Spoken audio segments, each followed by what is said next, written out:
There are literally millions of murders that happen every single day on social platforms. I know you're thinking it, but this is not clickbait. You want to know how it's true? Well, that's what this video is about.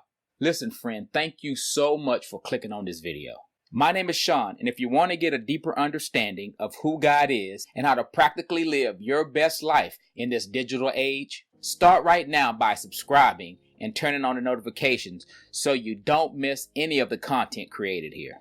Okay, so unless you've been living under a rock, you know that social media can be a pretty toxic place. You might be saying, yes, I get that. But you're talking about murder, and that seems like a long way off from toxic talk.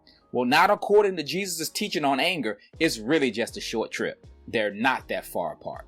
Jesus strongly warns us not to direct our anger towards others. Have I got your attention yet? Good. Well, this is what Jesus says about anger. In Matthew 5, verses 21 through 24, Jesus teaches,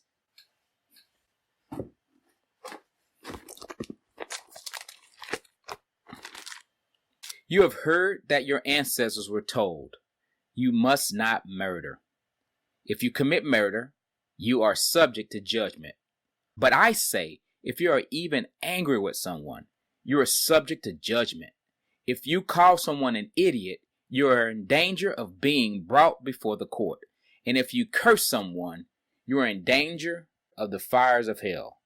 So if you are presenting a sacrifice at the altar in the temple, and you suddenly remember that someone has something against you, leave your sacrifice there at the altar. Go and be reconciled to that person, then come offer your sacrifice to God."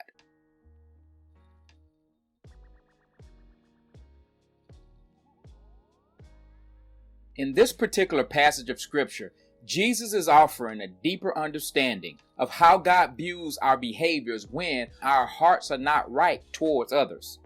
As humans, we tend to want to compartmentalize our lives, and it's a huge mistake for us to be angry and walk around mad all the time, all while thinking we can still properly approach God in worship.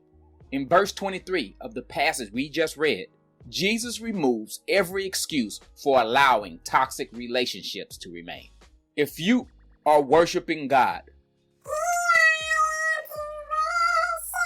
and you remember, Steve has something against me, Scripture says, leave your gift right there, and God will be right here waiting on you when you get back.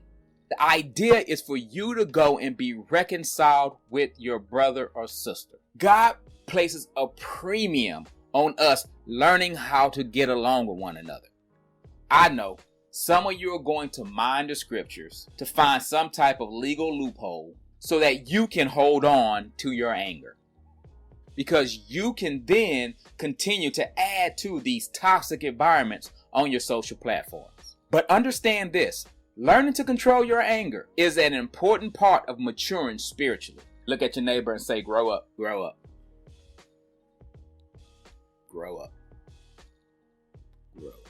Now, where I've personally seen this spiral out of control is when online conversations have offline implications. People be online dry snitching. And most of the time, only the two people involved in the altercation know who the other person is talking about. But everybody else chimes in. Are you okay? Do I need to ride for you? I'm praying for you. Why? And most of the time, only the two people really involved understand who one another is talking about. And everybody else has to get cryptic and go in DMs and trying to find out the true story to get the tea. Just because we want to be mad and we want other people to be mad too. And God forbid, if you're really about that life and something happens to the person that you talking about, you just created a case for them people to come pick you up. You done told them what your intentions were. And then you be in here talking about somebody snitching, somebody snitching. You told on yourself. All the police have to do is follow the... You know something, that Jerry curl you got on your head, you better not ever do a crime.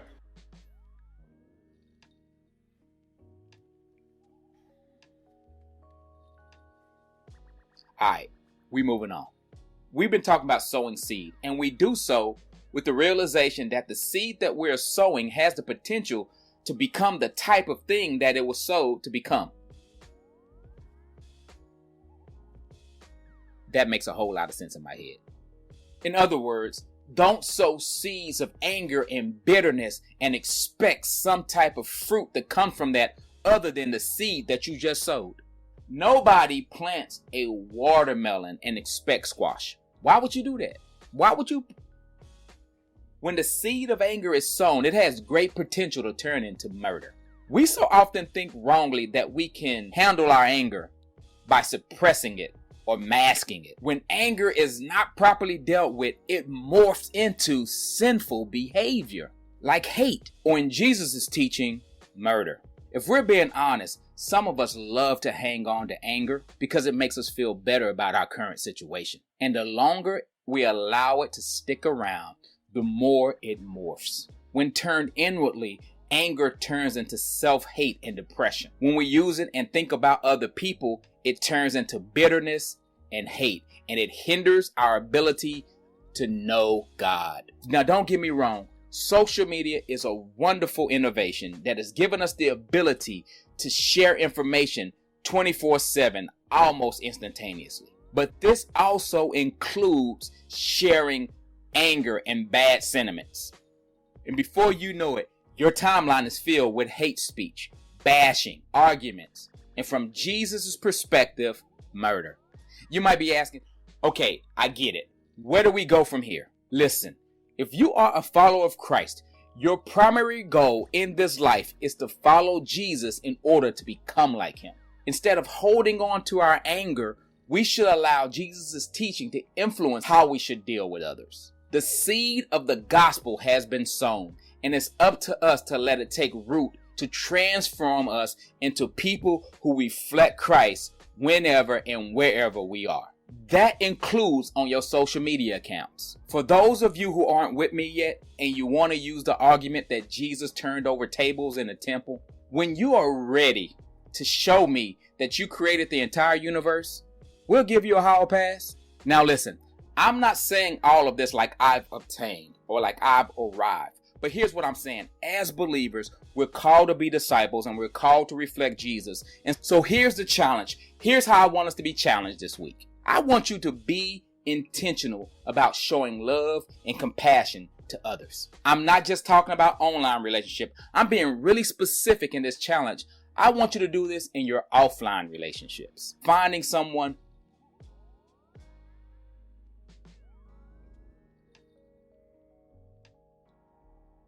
and begin to pray that God open a door for you to show love and compassion to that individual. Because if we're honest, Jesus came to die for us even when we were unlovable and opposing God. He laid down his life even though we didn't deserve it. So there's a challenge. Think about that person and pray to God that he will make known to you a need that that person may have that you could meet.